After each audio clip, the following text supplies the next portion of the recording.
Bienvenue sur Avant j'étais prof, le podcast des enseignants en reconversion. Ici on parle sans tabou des doutes, des peurs et des déclics qui mènent les profs à se réinventer. Si vous avez déjà pensé à quitter l'éducation nationale, si vous avez peur de ne rien savoir faire d'autre qu'enseigner, si vous souhaitez vous informer sur vos droits ou si vous cherchez simplement des idées de métier, vous êtes au bon endroit. Chaque mercredi, je publie des témoignages de profs reconvertis, des parcours d'enseignants en reconversion et des conseils concrets pour vous aider à construire la suite de votre carrière. Je m'appelle Florence, avant j'étais prof, et j'espère que grâce à cet épisode, vous pourrez bientôt en dire autant.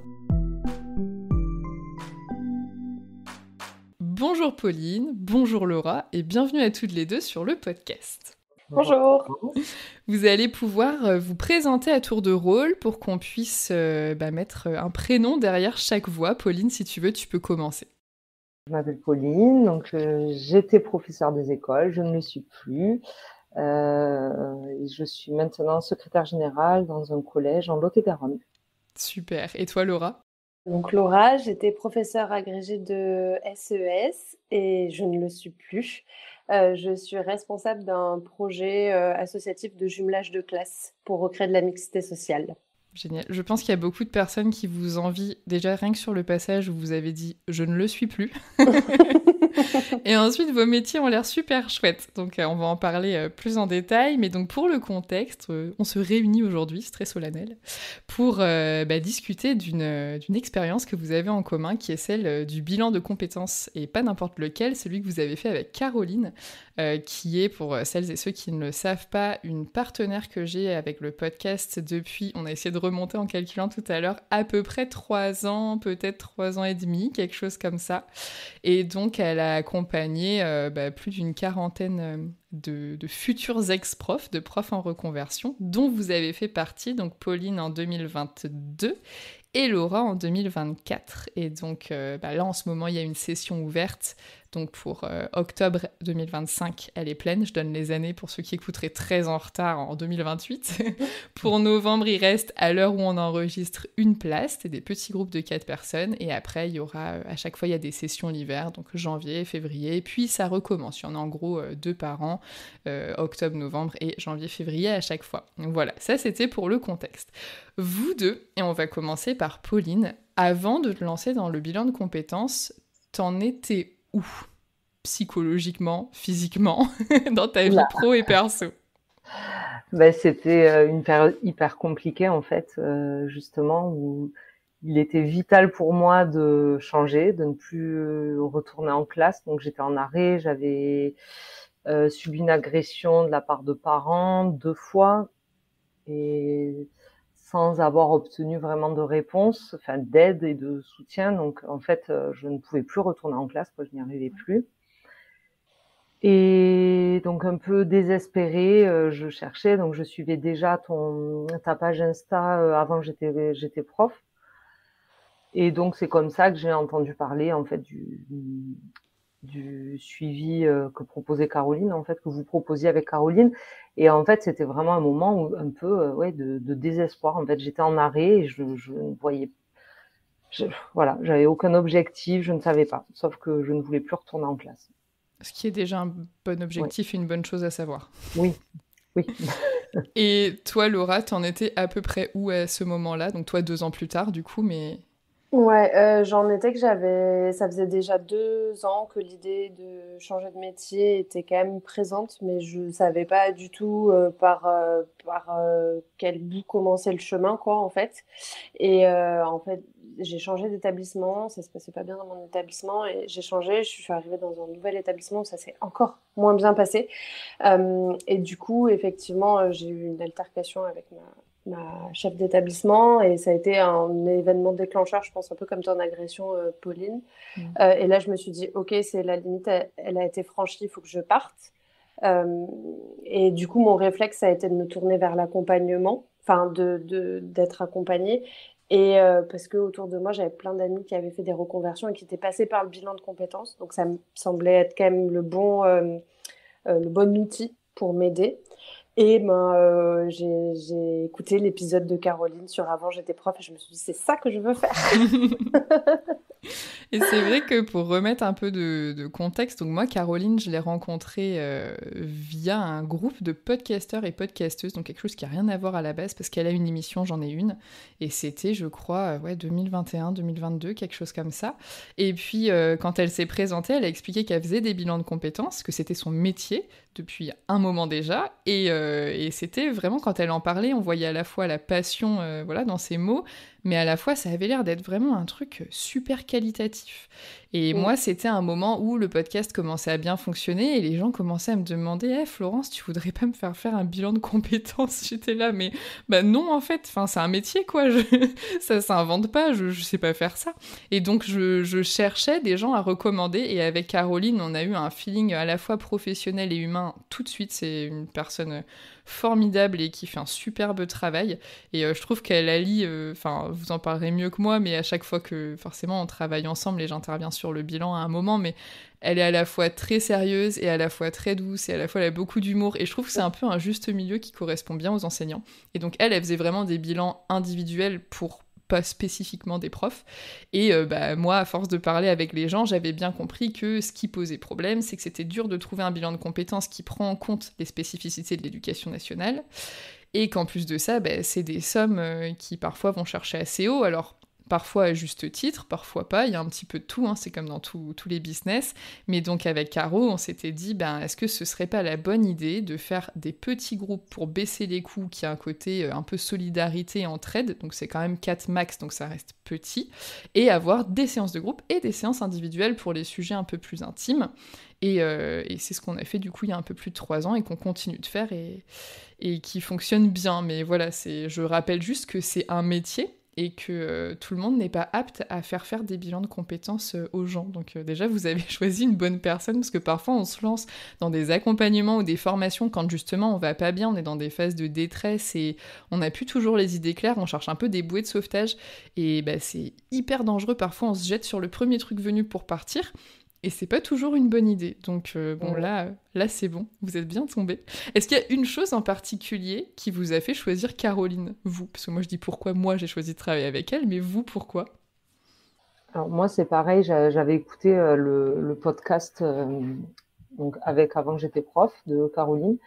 Et en fait, tout de suite, je trouve qu'on sentait ce qui ressortait de sa personnalité. En tout cas, c'était énormément de douceur, en fait, enfin, justement exactement ce qu'on n'avait pas. En fait, moi, en tout cas, personnellement, ce que je n'ai pas retrouvé dans la situation dans laquelle j'étais, en fait, ce qui me manquait. Et là, je trouve qu'avec Caroline, tout de suite, ce qui ressortait, c'était ça, quoi, cette douceur, se sentir écouté, pas pris en charge totalement, mais en tout cas vraiment accompagné. Et moi, c'est vraiment ça qui m'a fait, je pense, choisir Caroline.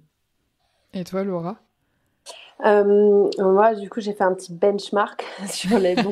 Vraiment, la prof. Ouais. Mais du coup, j'avais rencontré 3 personnes et en fait, on m'avait dit, un conseil m'a dit, beaucoup du bilan de compétences repose sur la personne qui te le fait faire. Enfin, 50% du travail, c'est le feeling avec la personne. Donc, ouais, moi, c'est ça. Mais je pense que aussi, tu as mis le doigt dessus tout à l'heure, Florence, la spécificité de la fonction publique, quand j'ai fait mon petit benchmark, je me suis bien rendu compte que mes questions que j'avais de comment je dois démissionner, les dispos, et puis même en fait cette question de transférabilité des compétences, il y a très peu d'interlocuteurs quand j'avais les petits rendez-vous gratuits là.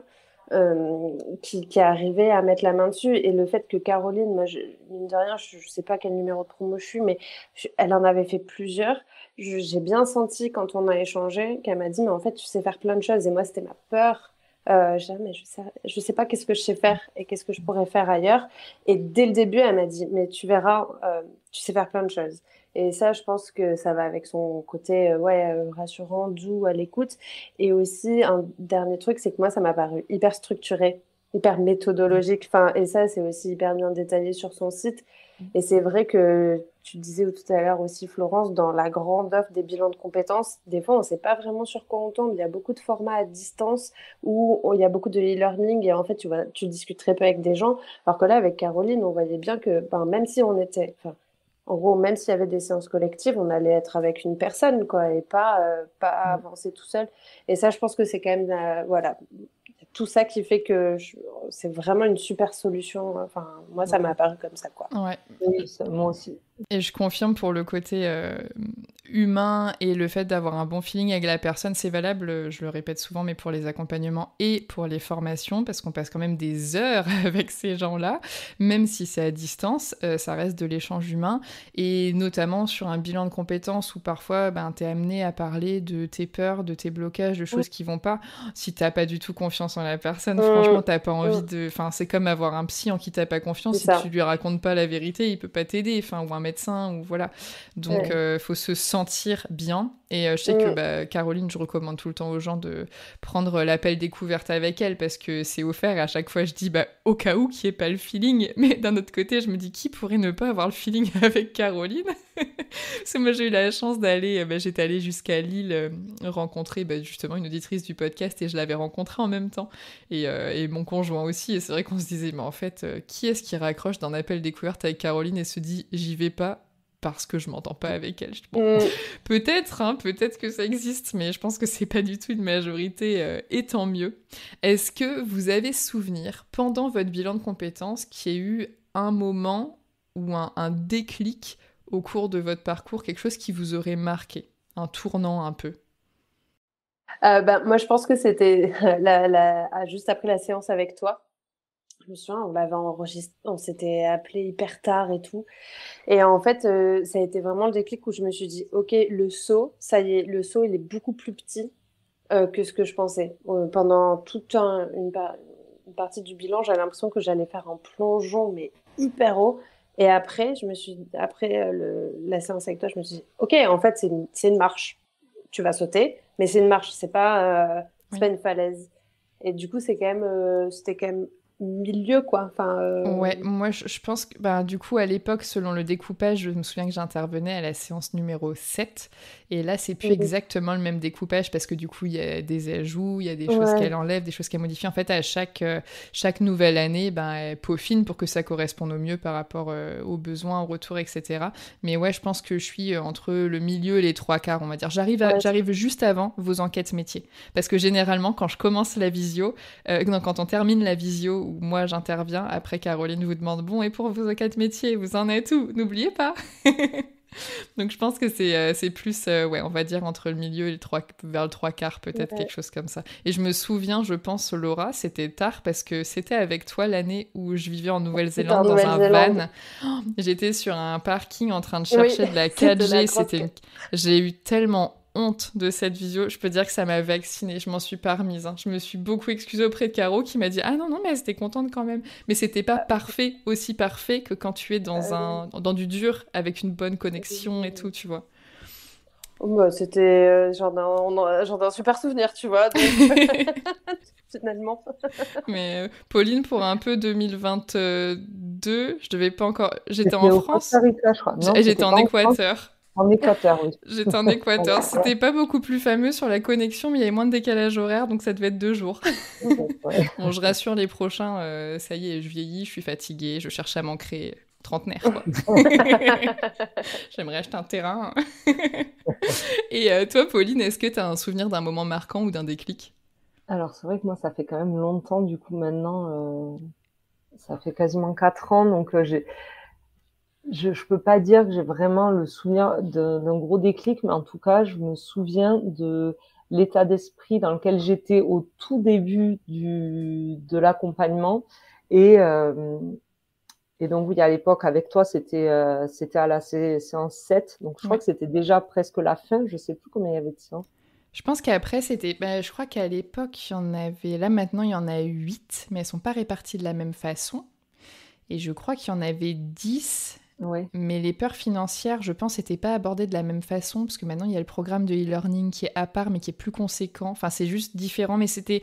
Globalement, j'étais pas vers le début, parce que dans tous les cas, il fallait que vous ayez quand même avancé sur Oui. ce que vous vouliez, ce dont vous aviez besoin et vos blocages, pour que moi, je puisse essayer de débloquer sur la partie EN, quoi. Oui, oui. Donc voilà. Donc en fait, j'ai pas vraiment le souvenir d'un moment, tu vois, de déclic. Mais par contre, je sais que à la fin, je me sentais quand même, enfin en tout cas, même au milieu, tu vois, enfin quand les séances avançaient, beaucoup plus libre en fait de séance en séance. Tu sais, une espèce de comme de poids que tu as sur les épaules et qui petit à petit, au fil des séances, s'allège. Et c'est plus dans ce sens-là que j'ai un souvenir. Et peut-être justement les séances sur les peurs financières, après ces séances-là, où vraiment là, on sent que bon, en fait, ça va le faire, quoi. Ce sera peut-être pas facile, voilà, ce sera différent, mais ça va le faire. En fait, c'est ce que je dis tout le temps. C'est comment est-ce que je dis? Je vais essayer de redire ce que je dis Qu'on vraiment. finit pas sous des ponts. Que... Alors déjà, oui, il y a beaucoup de gens qui m'écrivent, enfin beaucoup de personnes qui m'écrivent en me disant j'ai peur de finir sous un pont avec ma famille. Mais franchement, j'en ai vu des milliers des profs qui se reconvertissent là en 5 ans. On est tous, on a tous la tête assez bien faite pour ne pas en arriver à cette situation-là. Enfin, au pire, on prendra un job alimentaire, on demandera de l'aide, on saura comment demander des aides financières, des trucs, on saura se tourner vers notre famille, on saura reprendre un taf de prof en tant que contractuel, on saura faire quelque chose. En fait, dans tous les cas, on finira pas sous un pont. Donc, mais je comprends parfaitement, je le dis un peu en rigolant parce que bah, moi, du coup, je constate que ça n'arrive pas. Mais pour avoir été dans le cas où je me disais, mais si je pars, je vais tout perdre et un jour, je pourrais plus m'acheter à manger. Parce que moi, ma peur, c'est pas de dormir dehors, moi, c'est de pas pouvoir Oui. manger. J'adore manger. Donc, je me disais, mais imagine un jour, t'arrives au stade où tu peux plus t'acheter à manger. Bah oui, forcément, tu te projettes. Si en plus t'as des enfants, si en plus t'as d'autres responsabilités, enfin, il y a plein de situations différentes. Tu peux avoir une maladie qui demande des soins qui sont payants. Tu peux avoir un prêt qui est assez astronomique, mais tu veux rester vivre là où tu es. Il peut se passer plein de choses dans une vie, mais je n'ai encore jamais trouvé un prof qui a fini sous un pont. Donc voilà, si ça peut rassurer tous les gens qui ont peur de finir sous un pont. Après, il y a peut-être de très beaux ponts. Enfin, je veux dire, faire le tour de France des ponts. Mais non, normalement, ça n'arrive pas. Et non, ce que je dis aussi souvent, c'est que ce n'est pas parce que c'est difficile que c'est impossible. Parce qu'en fait, il y a un peu, et c'est probablement ce que vous avez vécu, c'est qu'il y a le moment où on pense que on voit même pas comment est-ce qu'on pourrait faire pour que ça marche. On sait même pas quoi faire comme démarche pour ne serait-ce que commencer à chercher une idée de boulot qui pourrait et nous correspondre, et qui pourrait nous plaire, et qu'on serait capable de faire, et qui recrute, et qui paye comme si, et qui est pas... C'est beaucoup de paramètres à prendre en compte. Et il y a ce moment où on a l'impression que c'est juste pas possible, donc limite parfois on y pense le moins possible parce que juste c'est une angoisse. Et il y a un moment où on se rend compte que, ok, c'est possible, c'est pas simple, mais c'est possible. Et ça, pour moi, c'est déjà une grosse bascule. Et ce que Laura, tu disais tout à l'heure, du fait que ce soit la séance où je suis intervenue sur la partie éducation nationale, un peu admin, possibilité, tout ça, qui t'a fait un déclic, je pense que si t'as vu que cette séance-là, ça n'aurait pas marché. C'est parce qu'il y a eu tout ce qu'il y a eu avant. En fait, à chaque séance et entre les séances, vous avez du travail à faire aussi. Donc en fait, c'est juste que vous travaillez sur quelque chose en continu. C'est comme, on va pas faire un marathon comme ça. Par contre, si pendant X mois, on se prépare à faire un marathon, au bout de X mois, on peut faire un marathon. Et l'expérience va être plus ou moins bonne, sera plus ou moins dure, mais d'une manière ou d'une autre, on arrivera au bout, quoi. Donc voilà. Et juste pour compléter aussi, je trouve que quand même, quand on est prof, on n'évolue pas dans une culture professionnelle qui encourage à la curiosité professionnelle. Là, je le vois, je travaille encore avec des enseignantes et beaucoup ont envie de faire autre chose.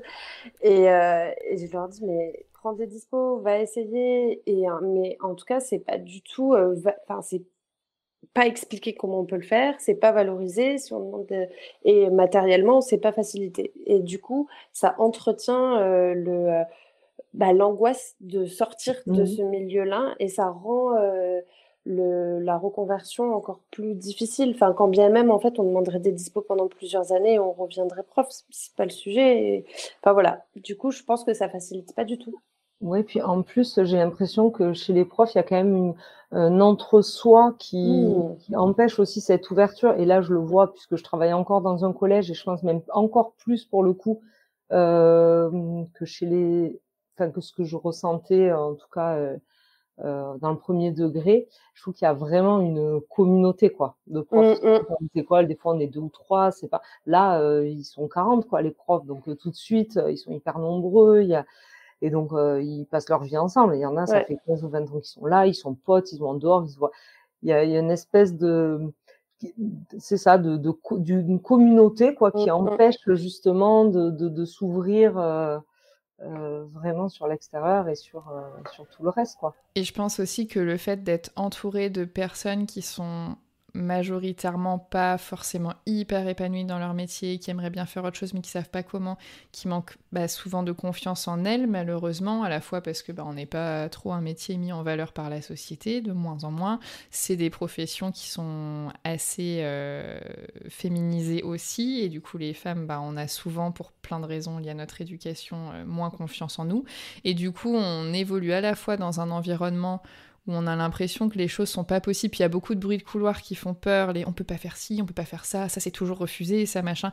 Oui, mais parfois non. Et en fait, tant qu'on n'a pas essayé soi-même, on peut pas savoir si on est sur un parfois oui ou sur un parfois non.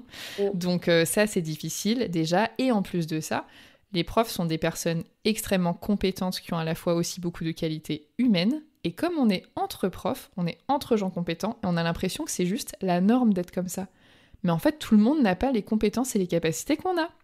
Et c'est que quand on sort, qu'on se dit, mais on n'est pas si nul que ça, sur beaucoup, beaucoup, beaucoup de domaines. Mais on peut pas le savoir, tant qu'on n'a pas été voir comment c'était ailleurs. Et l'herbe n'est pas toujours plus verte ailleurs, c'est pas du tout ce que je dis. C'est juste que nous, on se voit à travers un prisme de prof, dans un environnement de prof. Et en fait, on peut être aussi une autre personne, à la fois personnellement, mais professionnellement. Et on peut vraiment se redécouvrir dans un autre métier. Et Laura, je rebondis aussi sur ce que tu disais, sur le fait que c'est pas forcément encouragé et encourageant de tester et d'aller voir ailleurs et d'essayer de découvrir, etc. Moi, je sais que c'est même ce qui m'a donné envie de partir. C'est d'avoir eu envie d'aller voir autre chose quand j'étais au début de ma carrière et de me faire refuser, dispo et temps partiel annualisé. Et de commencer à me dire attends, on me refuse tout alors que je suis toute jeune, ça veut dire que là, je vais être vouée à faire la même chose pendant plus de 40 ans sans ne serait-ce que savoir ce qui existe d'autre. Ça se trouve, il y a mieux, on sait pas. Enfin, même sans forcément vouloir chercher mieux, juste vouloir savoir ce qui existe. Sinon, je veux dire, on n'a qu'une vie, quoi. Si on teste pas, je sais pas, je trouve ça un petit peu triste. Et le fait que ça a été refusé, j'ai commencé à chercher ce qu'on pouvait faire comme recours, machin, et puis là tu pars sur des forums et tu découvres à quel point tout est cadenassé, et là moi ça m'a fait complètement paniquer. Je me suis dit non, mais c'est hors de question que je reste là-dedans en fait, parce que si tu fais rien, ta carrière elle commence et elle finit exactement de la même façon. Enfin, tu bouges pas le petit doigt, les changements d'échelon et tout maintenant c'est quasiment que en fonction du nombre d'années que tu passes. Si tu demandes pas à faire quelque chose ou que tu ne forces pas le destin, il se passera juste rien. Oui, puis finalement, même les changements d'échelon, en fait, ça va t'apporter financièrement un petit peu plus, mais même pas Oui, intellectuellement, il n'y a pas de reconnaissance. changement. Intellectuellement, tu changeras pas de boulot, quoi. Enfin, C'est ça. disons que ton quotidien sera toujours équivalent. Oui, vas-y. Et autre chose aussi, c'est, je pense, on manque de modèles. Moi, quelque chose qui m'a aussi un peu aidée, et tout est arrivé un peu en même temps finalement, c'est que j'ai 2, 3 très bonnes amies qui étaient profs et qui sont parties, alors elles qui ont plutôt demandé des dispos, mais qui ont fait des choses ailleurs, notamment dans l'associatif, et qui m'ont dit exactement ce que tu disais, mais en fait, on sait faire plein de trucs, on est hyper compétentes. Et en fait, tout mis bout à bout, l'accompagnement, avoir des modèles. Et c'est pour ça que ton podcast, moi, quand je l'ai découvert, je me suis dit, oh waouh, le champ des possibles est énorme. Et c'est super d'avoir ces modèles-là et de se dire, en fait, c'est aussi possible d'aller ailleurs et d'être bien, en fait. Et ça, ça manque beaucoup. C'est pour ça que j'ai commencé à la base, c'est pour moi-même trouver des modèles, et c'est vrai que ça m'a aidé, donc je comprends qu'aujourd'hui ça aide les autres, et c'est aussi en essayant d'interviewer des profils différents, ça me permet, quand quelqu'un vient me dire moi je peux pas me reconvertir, j'ai 45 ans, en fait si, tu peux, parce que même à 60 ans j'ai trouvé des gens qui pouvaient. Je dis pas que c'est facile, Je dis juste que tu peux. Mais voilà, après, c'est des concessions, c'est des réflexions, c'est du stress, c'est long. Je dis vraiment, je dis pas que c'est facile, mais c'est pas impossible pour autant. Ou quand on me dit, bah moi je peux pas, j'ai des enfants. Ben en fait, c'est pas parce que tu as des enfants que tu peux pas. C'est parce que tu as peur des conséquences sur ta vie de famille que pour l'instant tu ne peux pas. Mais c'est pas parce que tu peux pas maintenant que tu pourras jamais. En fait, la vie elle est en perpétuelle évolution, notre vie de famille, notre vie professionnelle, même la vie autour de nous, dans la société, il y a plein de choses qui changent tout le temps. Et nous aussi on est voués à changer et c'est logique qu'on n'ait pas envie de faire la même chose quand on commence notre carrière à la vingtaine que quand on a 30, 40, 60 ans. Enfin, c'est logique quoi. Vous, à l'issue du bilan de compétences, qu'est-ce qui est ressorti? En termes de métier, tu veux dire? En termes de métier, de compétences, de centre d'intérêt, vers quoi est-ce que ça vous dirigeait? Comme ça, on va voir si ça vous dirigeait vraiment vers ce vers quoi vous êtes parti. Alors, moi, pas du tout. Alors, mais en même temps, je suis pas du tout coupée de justement de la conclusion, en fait, on va dire, du bilan de compétences. Moi, ça me dirige, enfin, ça me dirigeait, je sais pas, ça m'orientait. En tout cas, ce qui est ressorti, c'était justement un métier plutôt d'accompagnement, très humain, d'écoute, voilà. Et en fait, je l'ai toujours en tête. Sauf que là, j'avais besoin de partir vite. Et donc, j'ai eu une autre opportunité. Et puis, je me sentais pas du tout, j'avais pas du tout l'énergie à ce moment-là pour mettre en place des choses, en tout cas me lancer dans l'auto-entrepreneuriat et tout. Vraiment, je m'en sentais pas capable, même si je savais que alors que maintenant, je sais que oui, et je savais que je pourrais à un moment, mais en tout cas, à ce moment-là, c'était pas possible. Donc, je le garde en tête. Je sais qu'il y a aussi, même en restant dans l'éducation nationale, des postes qui peuvent, donc j'attends dans mon département que ce poste se libère avec grande impatience, mais voilà. Sachant que tu vas me dire si je dis une bêtise ou pas, parce que je vais parler à ta place, mais est-ce que tu as l'impression que le fait d'avoir suivi le bilan de compétences, même si t'as pas aujourd'hui le poste de tes rêves, parce que tu te sentais pas forcément de l'avoir maintenant, est-ce que tu as quand même la sensation ou pas que du fait d'avoir suivi le bilan de compétences et d'avoir fait ce pas en avant, c'est ce qui t'a amené à quand même réussir à quitter ton métier et te reconvertir? Oui, mais clairement oui, parce qu'en fait, je trouve que c'est un énorme boost en fait, même pour l'ego, surtout quand on sort d'une période où on a été très fortement affecté, en fait, où on a pris quand même un coup, oui, sur l'estime. En fait, on perd fortement l'estime de soi. Ben, je trouve que le bilan de compétences, il est là pour reconstruire. Et aider à se relever et donc oui, ça c'est clair que sans le bilan de compétences, je pense que je me serais pas alors sûrement qu'à un moment je serais pas restée à sombrer dans ma dépression, mais pourquoi peut-être en fait, je sais pas. Mais en tout cas, ça m'a permis d'avoir des échéances régulières toutes les semaines, un rendez-vous. En fait, ça m'a permis de tenir la tête hors de l'eau et en fait, petit à petit, hop, de reprendre confiance. Et puis à un moment, j'ai dit, bon, là maintenant, ça y est. Oui, au niveau même de l'état d'esprit, en fait, ça te change ta façon de voir les choses et c'est vrai que tu es peut-être plus apte à... Bah, si un poste se présente, en fait, tu as aussi plus confiance en toi parce que Oui, tu sais de quoi tu es faut dire capable. là, j'y vais, je suis capable, je me lance. Ouais, ouais. Sachant qu'aujourd'hui, et parce que je groupe comme ça, ça fera un fil conducteur et après Laura, je te poserai les deux mêmes questions. Aujourd'hui, que fais-tu? À quoi ressemble ton quotidien, Pauline? Alors, mon quotidien, il est très riche, on va dire.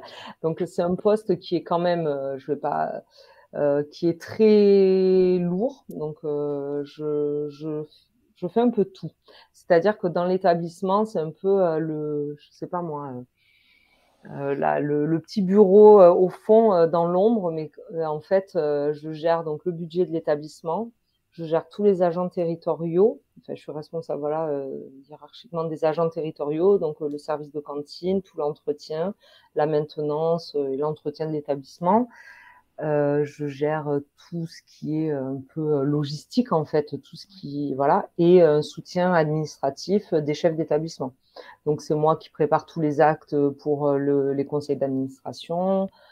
Voilà. Donc en fait, au quotidien, ça veut dire que mon téléphone sonne toutes les 4 minutes et que quelqu'un tape à ma porte toutes les 3 minutes. Il y a toujours quelqu'un. Voilà. Donc en fait, c'est ce que ce que je trouve hyper intéressant, c'est qu'en fait, je ne fais finalement jamais la même chose. J'ai des interactions avec tout le monde dans l'établissement, et ça, c'est vraiment chouette. J'adore vraiment la partie management avec les agents territoriaux. Je trouve que c'est finalement hyper riche et c'est vraiment la partie qui me plaît le plus et qui est paradoxalement aussi la plus compliquée parce que ben, ils font des métiers qui sont pas faciles, qui sont pas reconnus, qui sont pas super bien payés. Selon les départements, les finances, ben on travaille aussi souvent sous-effectif avec des moyens qui sont pas forcément au top, quoi. Donc c'est pas forcément facile, mais c'est hyper riche. Mais ce que je trouve par contre hyper difficile aussi, et finalement c'est un peu c'est toujours, je me rappelle que Caroline un jour elle me disait, mais tu sais Pauline, quand on parlait des points forts et des points faibles, finalement un point fort il a toujours son pendant. Et là c'est un peu pareil, c'est qu'en fait ben, j'ai beaucoup de mal à aller au bout des choses. Voilà, on est sans cesse interrompu et la charge de travail est conséquente. Et une autre question que je t'ai pas posée, administrativement parlant, comment es-tu passée de ton poste de prof au poste que tu as là? C'était un peu comme un concours interne. Ils ont mis l'éducation nationale à proposer pendant 6 ans. Donc là, je crois que c'est la dernière année. Enfin, c'était des années test. Donc je sais pas si à partir de l'année prochaine, ça existera toujours. Ils avaient mis en place une passerelle entre le statut, donc c'était les profs, psy-EN, je crois que c'est tout, vers le corps administratif de l'éducation nationale. Okay. Et donc, en fait, c'était une sorte de concours interne. En fait, on candidatait avec CV, lettre de motivation. Ensuite, on était reçu par un jury au rectorat. Et donc, à l'issue de ce jury, donc voilà, certains étaient retenus, d'autres non. Et donc, ensuite, on était retenus pour partir en formation dans un des 5 IRA de France, les instituts régionaux administratifs. Donc, j'ai fait 3 mois et demi de formation la première année à Nantes, à l'IRA de Nantes. Et donc, c'était franchement génial parce qu'on était une promo que d'anciens profs, tous en reconversion. Donc, et après, ce qui était hyper intéressant, c'est qu'il y avait des statuts très variés. Il y a des collègues qui travaillent chez Erasmus à Bordeaux. Il y en a qui travaillent donc dans des services académiques. Il y en a qui travaillent au rectorat, d'autres, voilà, des SDEN. Et beaucoup aussi en établissement scolaire, quoi. Ok. Donc, c'était très riche, quoi, en tout cas. Et du coup, c'était l'équivalent d'une voie de détachement? Alors, la première année, on était en détachement. C'est ça. En fait, la différence, c'est qu'on avait une formation et qu'on pouvait, voilà, moi, j'ai été intégrée ensuite dans le corps administratif dès la deuxième fois. Je l'ai demandé, hein, voilà. Ok. Et on t'a demandé à la fin de l'année, est-ce que tu veux rester dans cette voie-là ou revenir? Voilà, si je voulais intégrer, voilà. Ok, d'accord. Et toi, Laura, où te menait ton bilan de compétences et qu'as-tu fait finalement? Est-ce qu'il y a du lien ou pas forcément?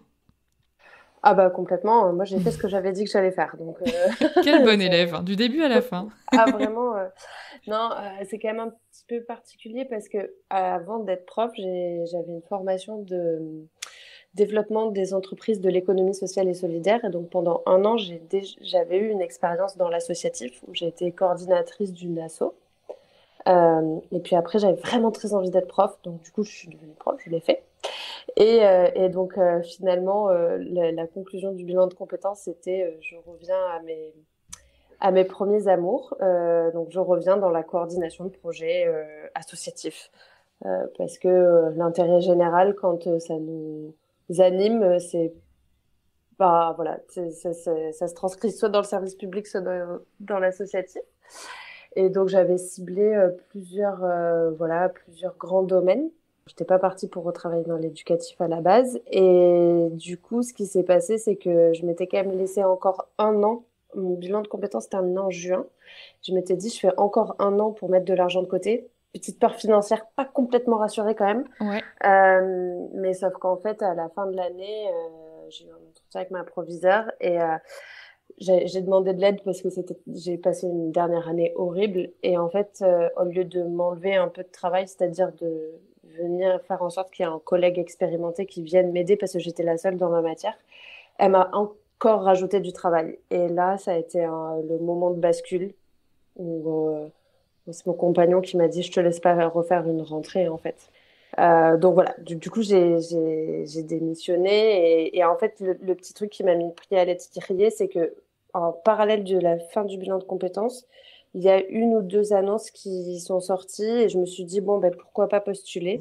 J'ai postulé, j'ai eu un entretien direct. Du coup, je me suis dit, OK, il y a un monde où je peux trouver du travail. Donc voilà, du coup, ça m'a vraiment amené là-dedans, quoi. Tu vis dans ce monde d'ailleurs. Je vis complètement dans ce monde, ouais. Et toutes les deux, globalement... Ah bah si, je t'ai pas demandé, Laura. Que fais-tu de ton quotidien? À quoi ressemblent tes journées? Ouf, les journées se suivent et se ressemblent pas, comme Pauline. Donc du coup, je suis responsable de ce projet qui s'appelle le Grand Bain. Donc, on fait des jumelages de classes entre des écoles des quartiers prioritaires et des quartiers favorisés sur Marseille. Et pendant un an, les enfants se retrouvent et suivent un parcours de pédagogie de la rencontre. Et on accompagne les enseignantes aussi. Donc, je travaille pas toute seule, mais du coup, moi, je suis sur la partie vraiment opérationnelle, c'est-à-dire coordination du projet, réunir tous les partenaires pour que le projet se passe. Et puis, je suis sur la partie animation de communauté des enseignantes, puisque c'est moi qui suis chargée d'être en lien avec elles. Et puis, sur la partie pédagogie, parce que finalement, cette idée de mixité sociale, elle est très jolie, mais ça se prépare. Donc, en fait, on est en train de vraiment développer ce qu'on appelle une pédagogie de la rencontre. Donc, réfléchir à tous les outils pour faire en sorte que les enfants se rencontrent. Donc, j'ai vraiment encore ce côté pédagogique qui est vraiment trop chouette. Et après, j'ai une partie vraiment pilotage de projet, donc budget, recherche de subventions, stratégie du projet, parce que il grandit, on aimerait aller ailleurs. Donc en fait, j'ai réussi à trouver à lier toutes les casquettes que j'avais eues avant, puisqu'il y a aussi quand même une partie recherche et mesures d'impact qui fait le lien avec ma formation en sciences sociales.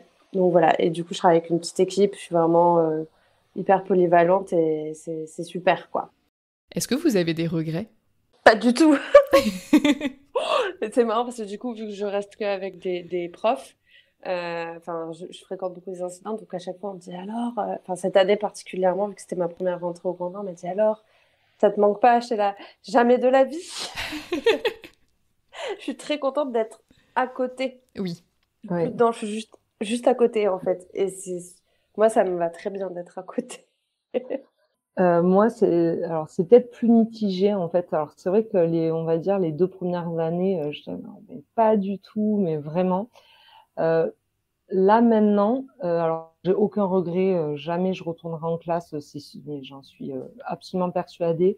Par contre, je trouve que j'aimais quand même le public du premier degré, quoi. J'adorais les gamins, ça c'était vraiment un truc, voilà. Je m'épanouissais vraiment avec les élèves. Donc ça, je trouve que c'est peut-être le point, mais pas de là à retourner en classe, à donner toute cette énergie, enfin voilà. Oui. Donc voilà. Donc je n'ai absolument aucun regret du métier. Après, je trouve que c'était chouette d'être avec des gamins, et je croise encore des fois des élèves qui me croient maîtresse. Et ça, je trouve ça chouette, quoi. C'était vraiment voilà le petit truc voilà, mais pas de là à me faire retourner en classe. Oui, oui, parce que tu connais les à côté aussi, quoi. Voilà, et ça, c'est tout nouveau, quoi. C'est juste depuis cette année, là, jusqu'à maintenant, franchement, pas du tout.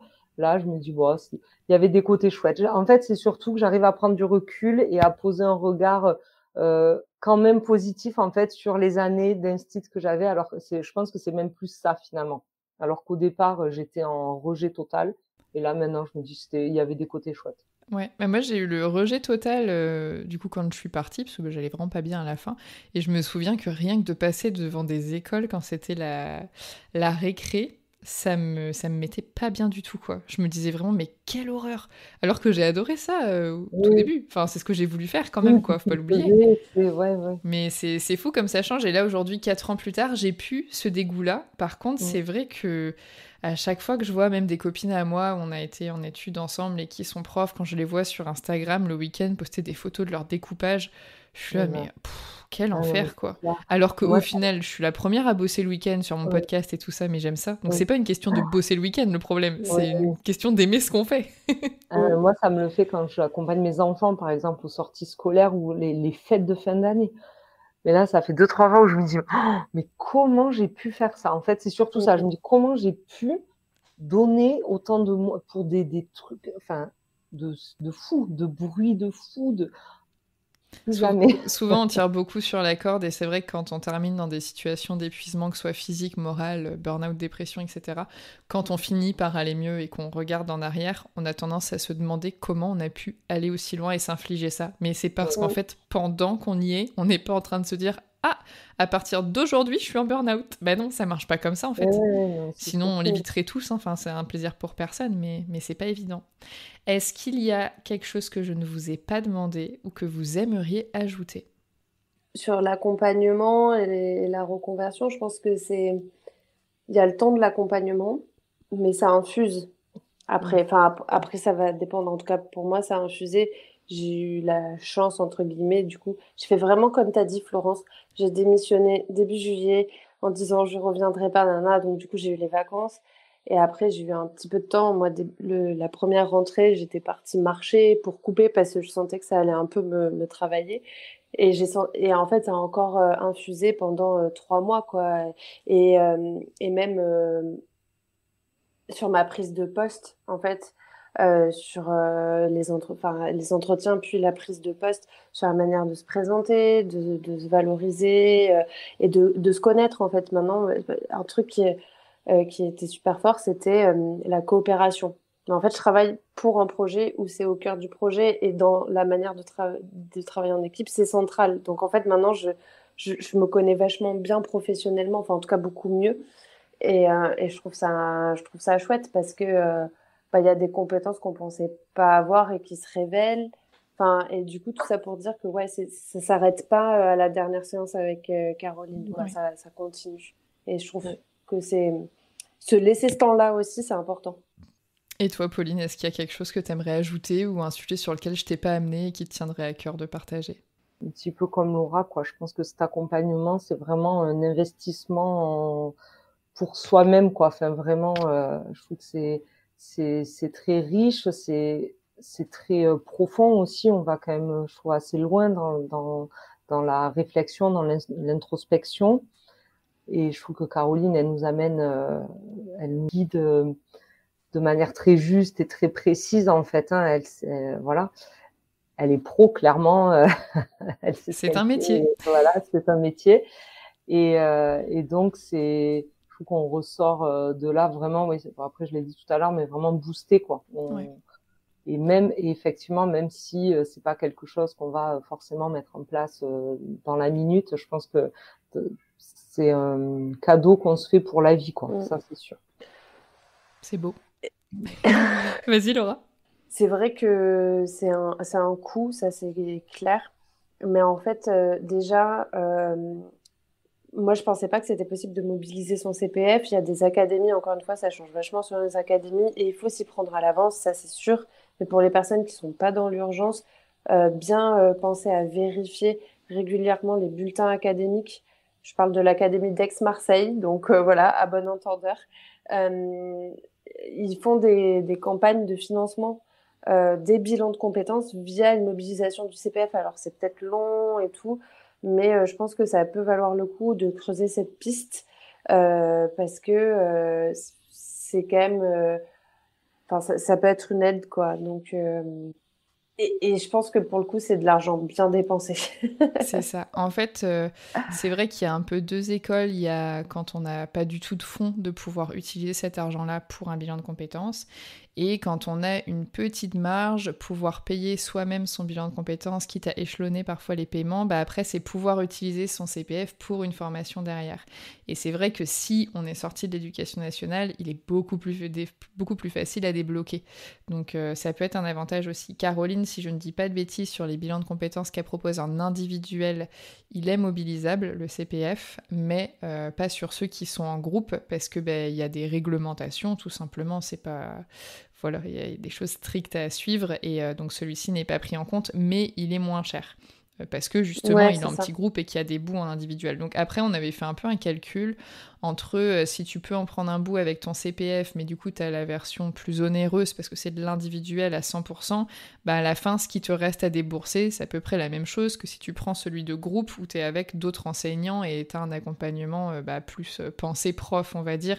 Et puis, il y a un côté un peu cohésion qui est sympa. Enfin, t'es pas tout seul dans ta galère aussi, quoi. Après, ça dépend des profils. Il y a des gens qui préfèrent être solo et vraiment individuellement accompagnés, mais je trouve que un juste milieu, ça peut être pas mal.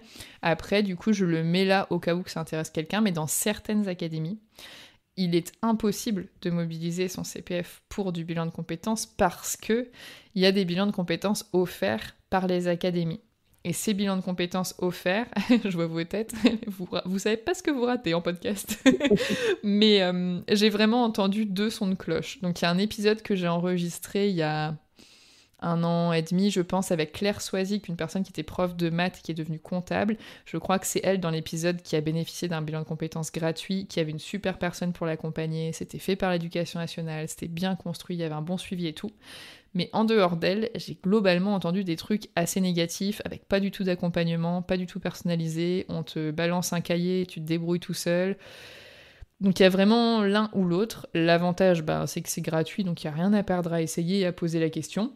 Et puis après, en fonction de ce dont on a besoin, en fonction du montant dont on dispose, en fonction de plein de choses, il faut finalement, peut-être comme Laura, faire un petit benchmark, regarder un peu tout ce qui existe, tout ce qui fonctionne, et puis qu'est-ce qui nous correspond le mieux, et surtout pas hésiter, et on va dire que je radote, mais c'est important à faire l'appel découverte quand il y en a un, juste pour être sûr que voilà, on tombe sur quelque chose de sérieux et une personne avec qui il y aura un bon feeling, c'est important, quoi. Je suis hyper bavarde, désolée. Fais-toi plaisir.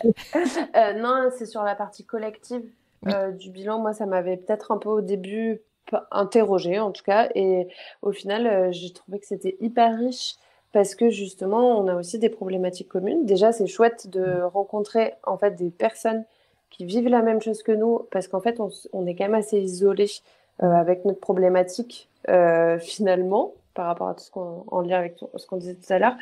Et ça permet aussi de, voilà, des fois, sur la partie compétences notamment, de se dire, ah bah oui, en fait, j'y avais pas pensé et on va entendre l'autre parler de soi et enfin de elle-même et ça va nous permettre un retour sur nous-mêmes et ça, je trouve que c'est hyper riche finalement et on n'y perd pas du tout à ce que cette première partie, elle soit en collectif, contrairement à ce qu'on pourrait penser en se disant, ah bah voilà, par rapport à de l'individuel.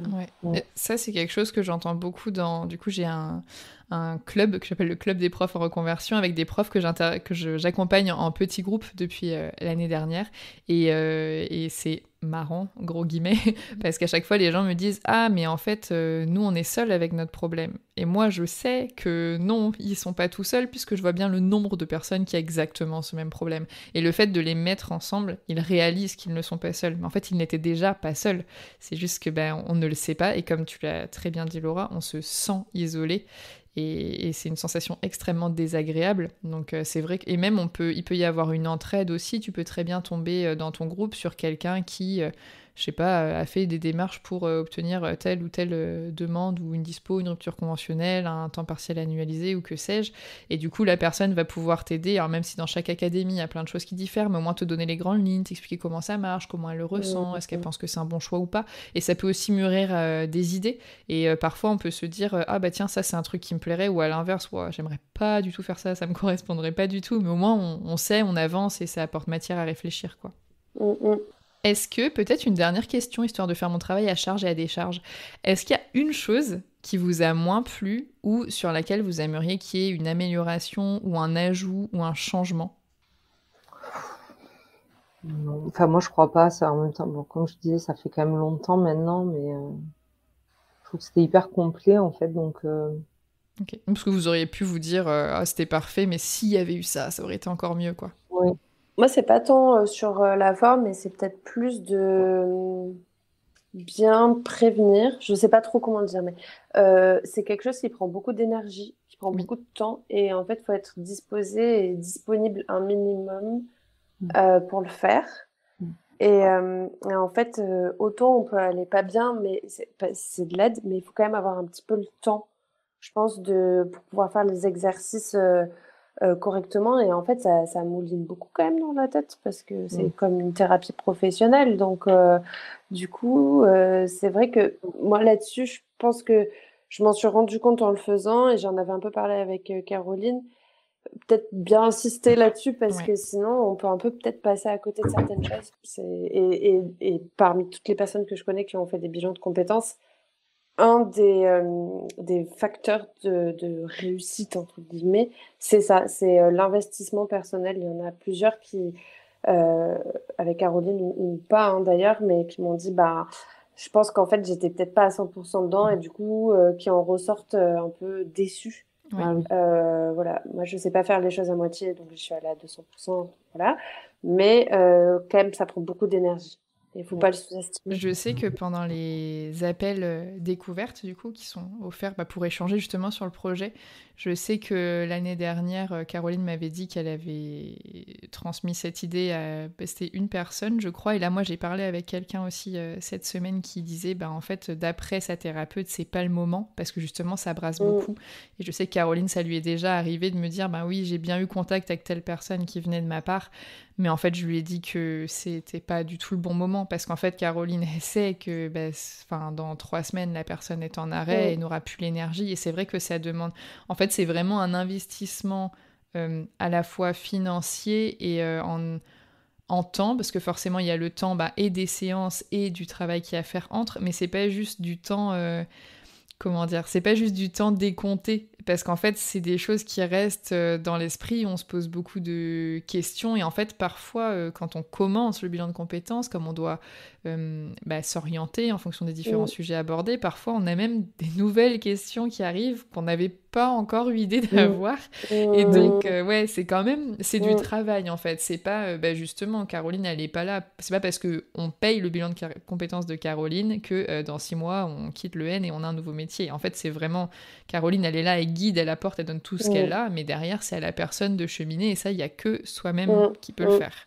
Oui. Mais justement, tu vois, moi, pour le coup, le fait d'avoir été en arrêt, je me demande si j'aurais pu le faire si je n'avais pas été dans cette configuration-là. Parce que justement, j'ai pris le temps, en fait, quelque part, on finissait, nous, c'était le mercredi, les sessions. Oui. Je finissais une session, en fait, j'avais toute ma semaine pour cogiter et préparer et travailler. Alors, ça dépendait. Il y avait des thèmes où j'avais beaucoup plus de mal et je m'y mettais la veille parce que voilà, c'était difficile aussi des fois de se poser, de prendre du recul sur soi, d'avoir cette réflexion et tout. Mais finalement, moi, ça m'a vachement aidé d'avoir le temps de le faire, quoi. Moi, je dis ça parce que je l'ai fait, parce que je sais pas faire autrement. Mais ça a été au prix. Clairement, moi, j'ai fini l'année, j'ai fait mon burn-out à la fin de l'année, à la fin du bilan de compétences, je pouvais plus rentrer dans le lycée. Donc voilà, pour s'éviter ce genre de petits désagréments, on peut se dire que c'est pas mal d'essayer de le faire dans un moment où et comme tout, pas attendre d'être au pied du mur. C'est très facile à dire maintenant qu'on n'est plus au pied du mur peut-être. Mais ça m'arrive, alors rarement, parce que souvent je suis contactée par des personnes qui ne vont pas bien et moi-même j'ai attendu d'aller pas bien, donc je jette clairement pas la pierre. Mais ça m'arrive d'être contactée par des personnes qui me disent moi j'aime toujours mon métier, ça se passe bien, cette année j'ai des super conditions de travail, mais je sens que je vais pas faire ça toute ma vie, donc si dans 2-3 ans ça pouvait s'arrêter, j'anticipe quoi. Je suis tellement admirative, je serais incapable de faire ça. Moi je suis vraiment tête baissée jusqu'au jour où je me rends compte que j'ai heurté un mur quoi. Mais on est tous différents de toute façon, donc... Mais c'est vrai qu'idéalement, pour préserver sa santé, c'est mieux si on peut faire comme ça. Après, je pense qu'aussi c'est chacun nos expériences de vie, ce qu'on a pu voir autour de nous et tout. Généralement, quand on est allé une fois jusqu'au burn-out, on connaît un peu mieux les signaux, on évite d'aller jusqu'au bout une deuxième fois. Mais parfois, on maîtrise pas... Non, mais ça, par contre, c'est clair que moi, là, ça m'aide vachement maintenant à poser des limites, quoi. Parce que c'est un boulot où tu pourrais rester. Moi, mes chefs, ils restent jusqu'à 21h tous les soirs. C'est des fous de boulot. Moi, par contre, maintenant, je sais de quoi je suis capable et je sais ce que je ne veux plus jamais faire. Et là, voilà, j'arrive à me mettre des limites maintenant parce que j'ai vécu quelque chose aussi où j'ai trop donné avant. Et donc, c'est sûr qu'après, on évolue, on se connaît. On apprend toute sa vie tout court déjà et à se connaître aussi. C'est sûr.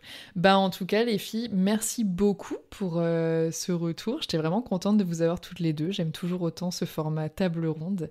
Et merci à Caroline, si elle écoute le podcast, ce que je pense elle fera, de nous avoir mis en contact et de permettre du coup la création de ce bilan de compétences pour les enseignants parce que avec toute la bonne volonté du monde, vraiment, c'est juste pas ma compétence.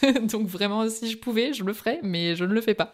Donc voilà, c'est elle que je recommande. C'est pour une bonne raison. Oui, et justement, c'est vrai qu'on remercie Caroline justement pour tout ça, mais toi aussi, en fait, cette partie-là, c'est hyper riche aussi. Non, mais c'est vrai, la partie techniquement, là, je fais quoi en fait?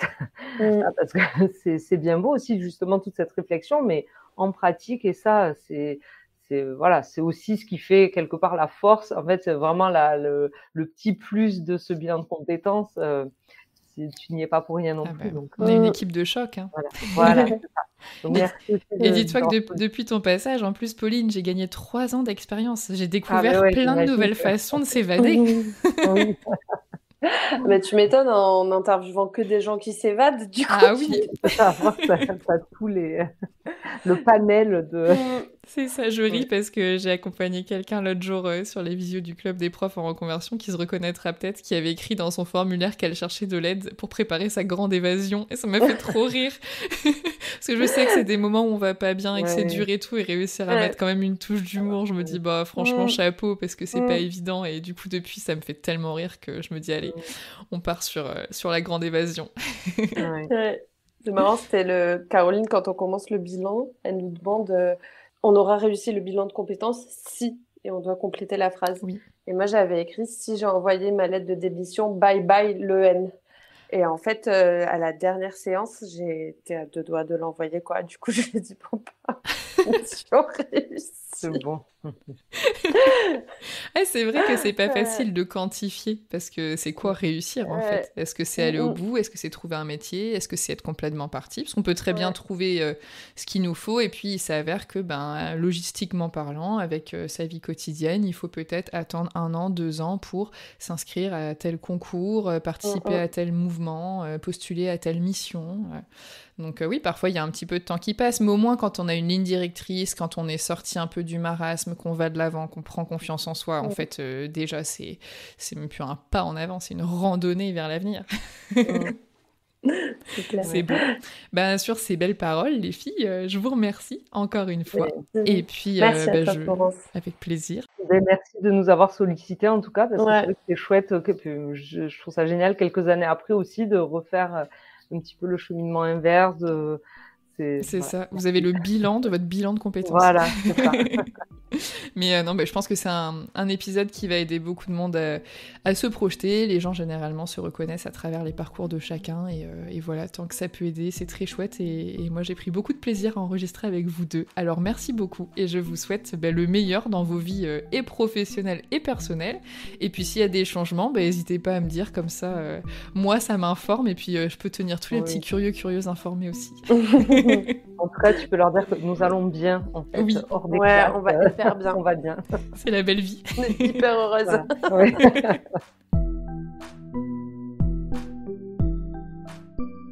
Merci d'avoir écouté cet épisode jusqu'au bout. Pensez à vous abonner au podcast pour ne pas rater les prochains. Pour m'aider à faire connaître l'émission, vous pouvez la noter et la commenter sur votre application d'écoute. Je vous invite également à la partager avec vos proches, vos collègues et sur vos réseaux sociaux. Retrouvez l'actualité du podcast sur Instagram et Facebook @avantj'étaisprof. Et si vous avez besoin d'aide dans votre propre reconversion, jetez un œil à mon site internet avantj'étaisprof.com. Vous y trouverez la liste de tous les épisodes du podcast, des articles de blog, des idées de formation et mes propositions d'accompagnement. À bientôt!